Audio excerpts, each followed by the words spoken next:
Alright, let's talk some Stephen King movies.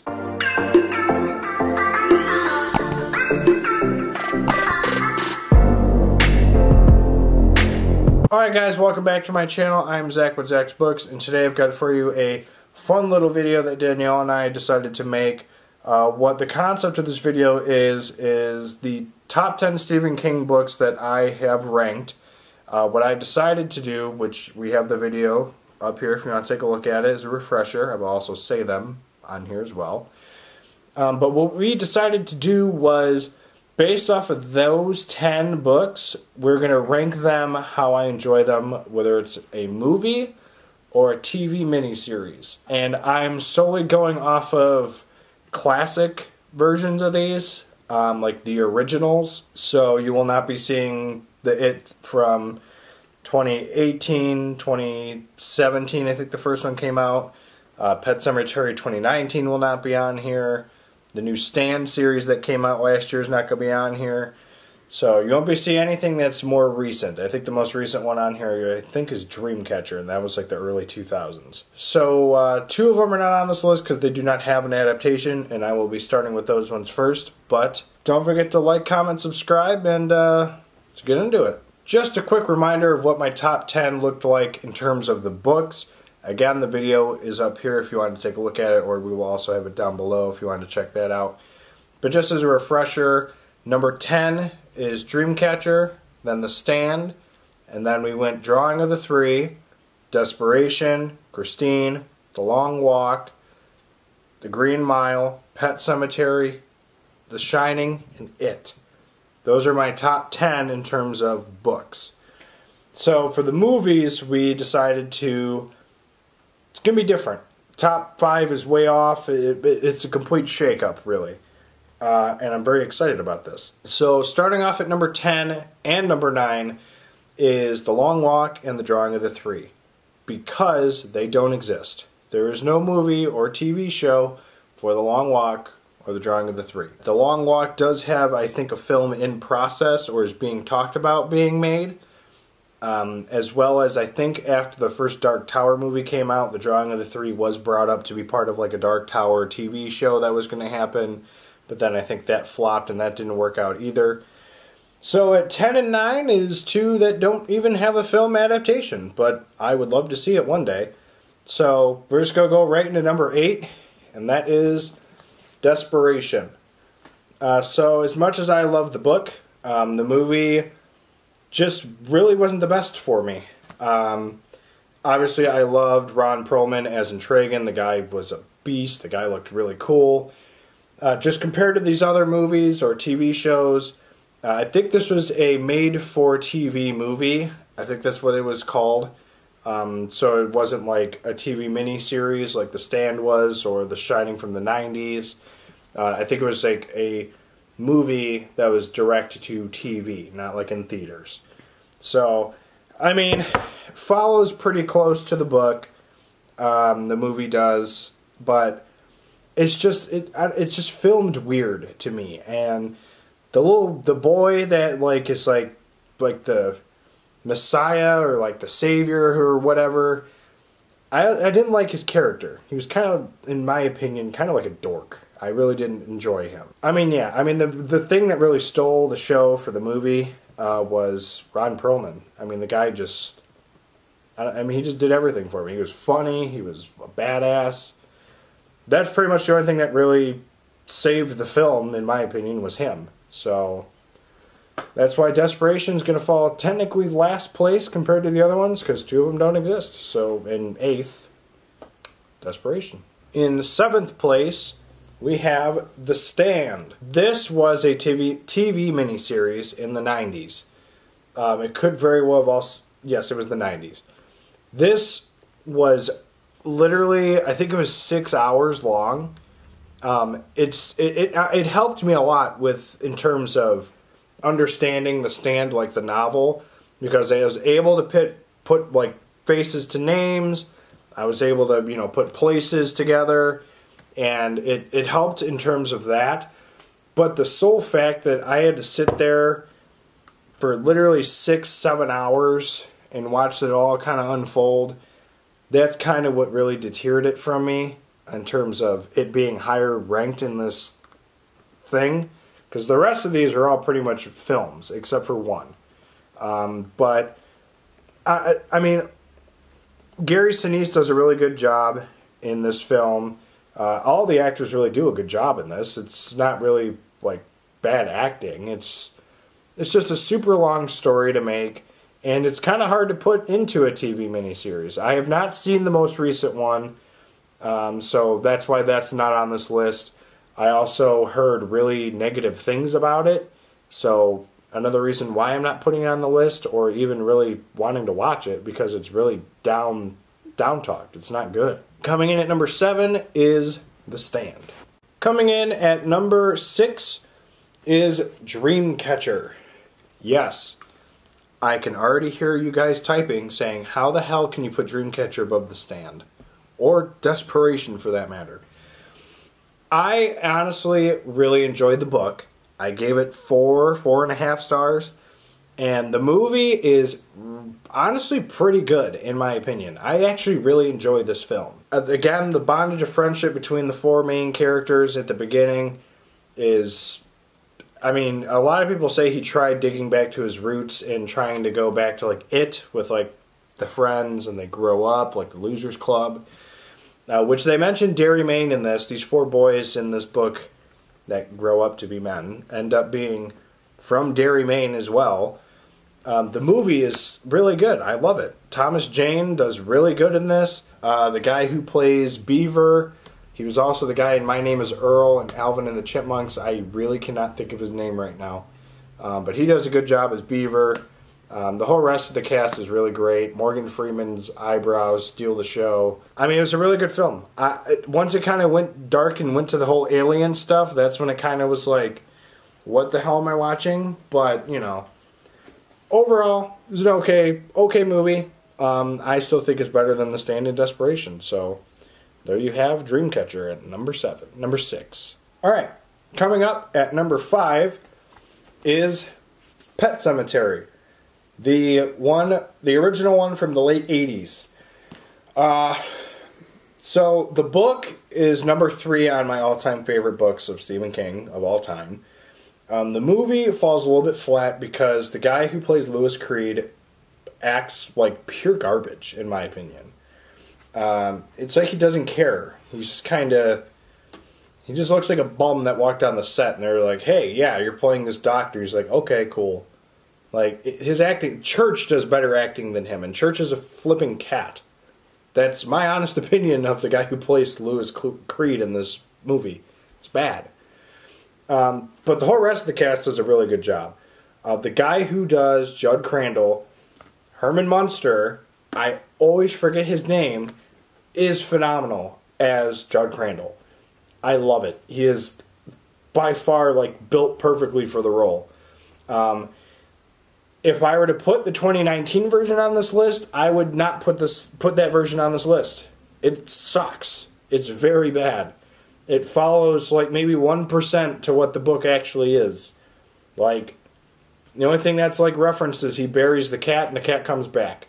Okay, cool. The whole rest of the movie like follows nothing about what happens in the book. It's dumb. The 2019 version doesn't make any sense. So in the book, Gage Creed dies. And he gets buried in the pet cemetery and comes back. In the 2019 movie, the little girl dies. Gage doesn't even die.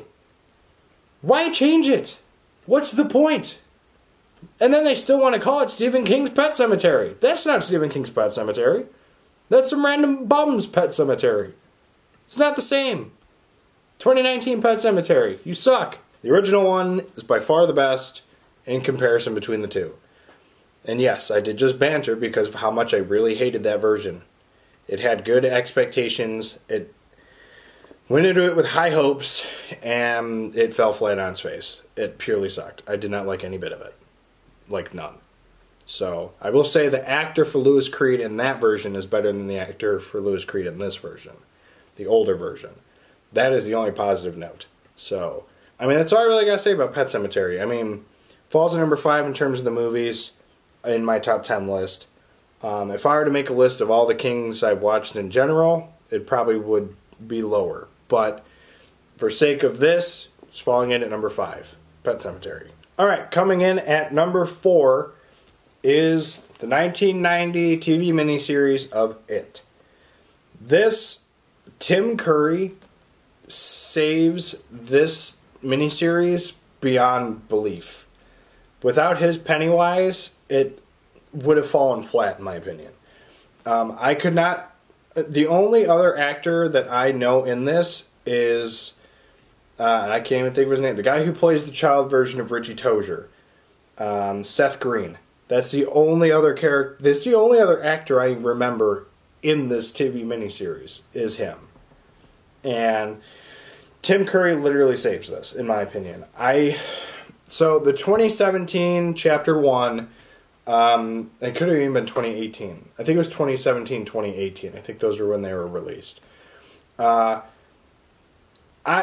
was super long, and I just didn't like him. I honestly didn't. More than I pondered upon it, the miniseries from the 90s is just far superior in my opinion. I really don't like the new version of It.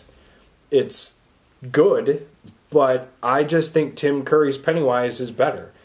Yes, Skarsgård's Pennywise is more demonic, which is more of what Pennywise is depicted as in the book. But I just absolutely love Tim Curry's Pennywise. Yeah, he's more of the clown version in the series, which is not as by the book as it should be, but as you'll see with my number 1 choice with the movies, sometimes I like what's not based off the book better.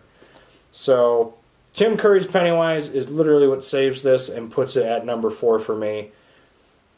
It's just really funny. He's a funny guy. It's a great show is what it was. So, there you have number 4, the 1990 TV miniseries of It. Alright, so this is where a lot of you guys are going to be like, how the hell is this number 3 on your list? Number 2 and 1 are going to make a lot of sense for you guys if you've seen up to this point. I know when I made this list, Danielle said, you know, I had her guess, and she was like, oh, this book's got to be like, what, number 7, 6? I'm like, no, it's number 3. And she's like, what? So, coming in at number 3 is Christine. This movie is actually pretty solid. Obviously, there's so much you could do with a demonic haunted car, and the movie actually came out, I think, a few months after the book was released. So they're already in the midst of, like, actually making the movie as the book was still being in process of being released. I absolutely love this movie. It is really cool. Obviously, I would have loved to see the death scene of the guy who owns the garage, Darnell. I would have loved to see his death scene, how it's depicted in the book, where Christine literally goes to his house and, like, murders him on his staircase or whatever. But, I mean, there's so much you could have done with the technology back then. But yeah, it's a very solid movie. I really enjoyed it. It had funny parts. Again, the bondage of friendship between Arnie and Dennis in the movie is not as good as it is in the book. But there are some parts where you still feel that connection, and it's really well done. Great acting. Again, another movie where I can't really name any of the actors from it, but again, very solid movie.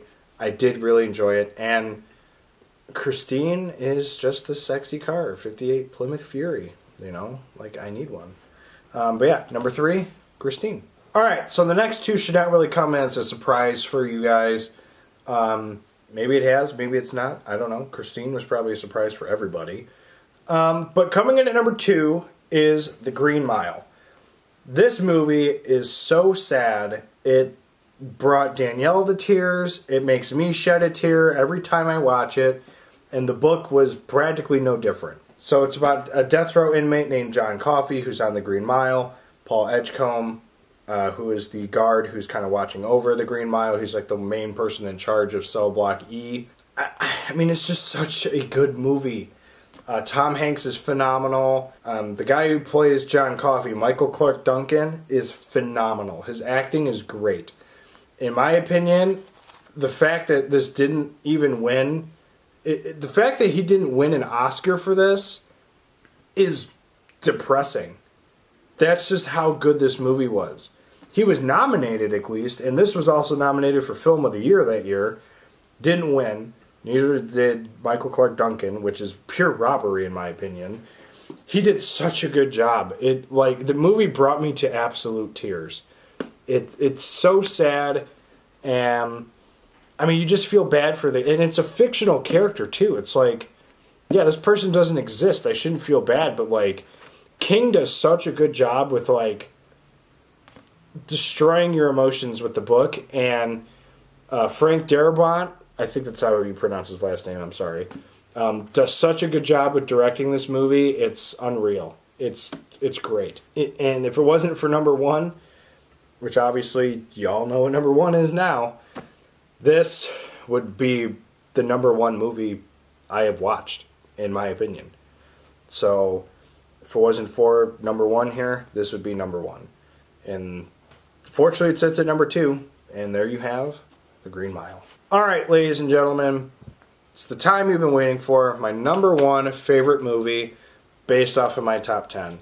It's a movie I never shut up about. You can ask Danielle. I get very annoying about this movie. That is Stanley Kubrick's The Shining from 1980.